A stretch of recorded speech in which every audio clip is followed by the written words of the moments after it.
তো আজকে না বানাবো গোলাপ জামুন। এখানে এমটিআরের একটা প্যাকেট নিয়ে এসেছি না গোলাপ জামুর। এটা খুব ভালো টেস্ট, এটা আমি আগেও দুবার বানিয়েছি। তো খুবই ইজি। এই পাউডারটা মানে ঢেলে ভালো করে জল দিয়ে, প্লেন জল দিয়ে, কোনো গরম জল লাগবে না, প্লেন জল দিয়ে মেখে নিতে হবে। তো পাউডারটা খুবই সফট, এর মধ্যে কোনো গুঁড়ো পাউডার চিনি কিচ্ছু মেশাতে হবে না, এর মধ্যেই সব দেওয়া আছে।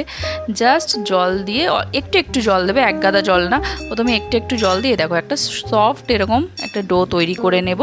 তো তারপরে হাতের মধ্যে ঘি লাগিয়ে ছোট ছোট বল করব। তো ওটা ততক্ষণ একটুখানি 5 মিনিট রেখে দিয়েছি ঢাকা দিয়ে। তো তার আগে চিনির যে সিরাপটা সেটা বানিয়ে নিই। তো এখানে একটা কড়াইয়ের মধ্যে চিনি দিয়েছি, 2 কাপ চিনি আর 1 কাপ জল দিয়ে। তো এখানে চিনির সিরাপটা বানিয়ে নিচ্ছি। দেখো আমার চিনির সিরাপটা একদম রেডি হয়ে গেছে। তো একটু একটু হলুদ দেখতে পাচ্ছ, এখানে একটুখানি ফুড কালার দিয়েছি, তাই জন্য একটু হলুদ লাগছে।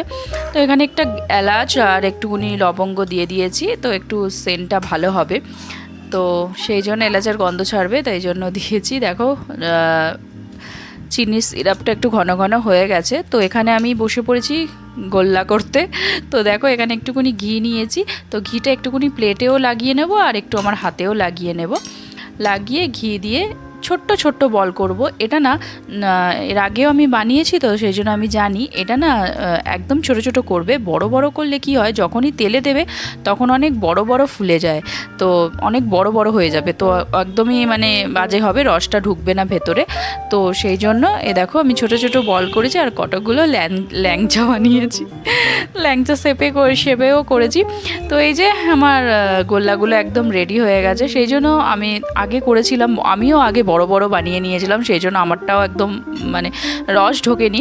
কিন্তু এই যে একদম ছোট ছোট করে বানিয়েছি, আমার এখানে 30টা মতন বল হয়েছে, মানে বল আর ল্যাংচা দুটোই নিয়ে, পান্তুয়ার ল্যাংচা। তো এগুলো এবার ছোটো ছোটো করে সব একসাথে দেবো না, দুটো দুটো তিনটে তিনটে এরকম করে ভাজবো, কেন মানে যতটা কড়াইতে হয় ততটা। দেখো পুরো পান্তুয়াগুলো কি সুন্দর ফুলে গেছে। দেখো পুরো একদম লাল লাল করে ভেজে নিতে হবে। দেখো গোল আমি করেছিলাম, কিন্তু কড়াইতে দিতে গিয়ে গোলটা আর গোল রইলো না, এরকম টেরা বেঁকা হয়ে গেছে।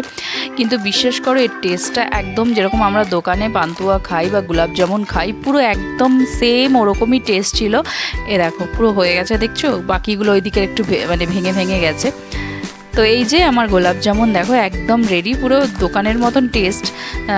দেখো এগুলো একটু দেখো একটু খুলে খুলে যাচ্ছে মতন, জানি না, কিন্তু টেস্ট অনেক ভালো হয়েছিল। আমি বানিয়েছিলাম গোল করে, মানে অনেকটাই মনে হয় করতে হয় শেপটা, যাই হোক শেপটা যেরকমই হোক না কেন, কিন্তু টেস্ট অসাধারণ ছিল।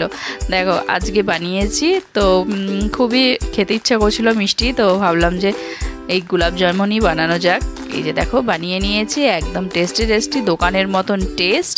তো চলো এগুলো ঠান্ডা হয়ে আমি বিকালে খাবো, মানে বিকালে খাচ্ছি। তো সকালবেলা এরকম ঢাকা দিয়ে রেখে দিয়েছিলাম, সকালবেলা বানিয়েছিলাম, তো বিকালে মিস্টার বড়ুয়া এসছে, এখন দিচ্ছি। এই দেখো রসটা একদম টেনে নিয়েছে রসগোল্লার মধ্যে, মানে গোলাপ জামুনের মধ্যে। তো মিস্টার বড়ুয়াকে বলছি আমি, দেখ বলো তো কেমন টেস্ট হয়েছে। বাবা